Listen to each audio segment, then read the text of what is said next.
Ito ay isang pygmy marmoset, ang pinakamaliit na unggoy sa mundo. Dahil sa liit nila ay tinatawag din silang finger monkey. Sa liit ay kaya nitong magkasya sa iyong palad. Ito ay baby pygmy marmoset, ngunit ang mga bagong silang ay mas maliit pa nito na halos kasinliit lamang ng hinlalaki ng tao. Tinatayang nasa mga 3 centimeters lamang. Ngunit kung fully grown na ay umaabot sa 12 to 15 centimeters ang haba ng kanilang katawan at nasa 100 grams lamang ang timbang, kasing bigat lang ng average size apple. Maamo at napaka-cute nilang tingnan, lalo na kapag mga baby pa. Sa wild, ang paborito nilang snack ay dagta ng puno. Sa videong ito makikita nating nag-e-enjoy sila habang binabrush ang kanilang balahibo. Dito naman ay tila takam na takam ang apat habang kumakain ng green peas. Nakakaawa, ngunit swerte din ang isang ito noong ito'y na-rescue sa isang forest fire sa Brazil. Nanghihina at dehydrated ito.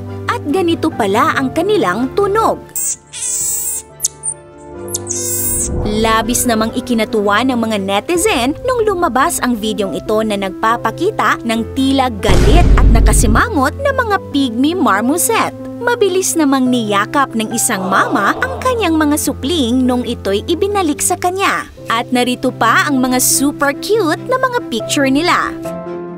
Ang pygmy marmoset mula sa genus na Cebuela ay ang pinakamaliit na unggoy sa buong mundo. Halos kasing liit lang sila ng Philippine tarsier. Ngunit klaruhin lang natin na ang tarsier ay hindi isang unggoy. May dalawang species ng pygmy marmoset, ang Cebuela pygmea at Cebuela neveventris. Ang kanilang brown na balahibo at mahabang buntot na mas mahaba pa sa kanilang katawan ay tumutulong sa kanilang balanse dahil ginagamit nila ito bilang suporta sa pagkapit sa mga sanga. Bukod dito, ang kanilang ulo ay kaya ring mag-rotate o umikot ng gaya sa kuwago. At sa kabila ng kanilang liit, abay kaya rin nilang tumalon ng 15 feet sa isang talon lang. Pagdating sa pagkain, ang paborito nila ay ang malalagkit na resin mula sa puno na tinatawag na gum. Kaya sila ay tinatawag na gummivores. Pero dahil kumakain din sila ng mga insekto, nectar, prutas at dahon, sila rin ay mga omnivore. Ang pygmy marmoset ay endemic sa South America, partikular sa kanlurang bahagi ng Amazon Basin, sa mga bansang Bolivia, Brazil, Colombia, Ecuador at Peru. Mahilig silang mamuhay sa mga kagubatang malapit sa ilog, lalo na sa mga puno na binabaha ng mahigit 3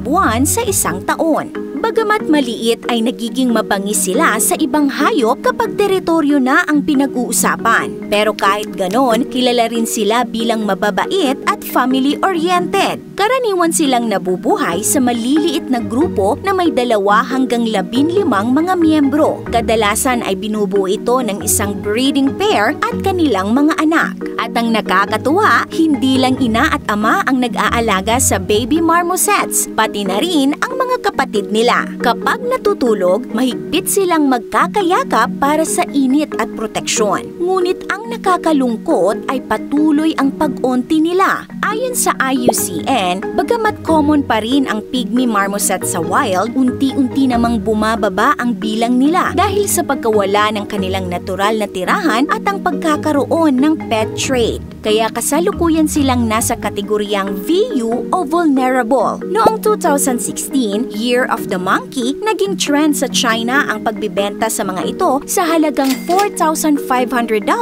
each. Ang kanilang edad ay umaabot ng hanggang 18 years, kaya't ang pag-aalaga sa kanila ay isang pangmatagalang responsibilidad. Habang tumatanda, nagiging agresibo sila at may espesyal na pangangailangan sa kanilang kapaligiran. Bilang tropical animal, kailangan nila ng mainit na klima. Masaya sila sa wild kasama ang kanilang grupo, kaya't itinuturing na isang kalupitan at hindi natural na alagaan sila ng mag-isa. Ikaw ka-awesome, gusto mo bang mag-alaga ng napaka-cute na pygmy marmoset?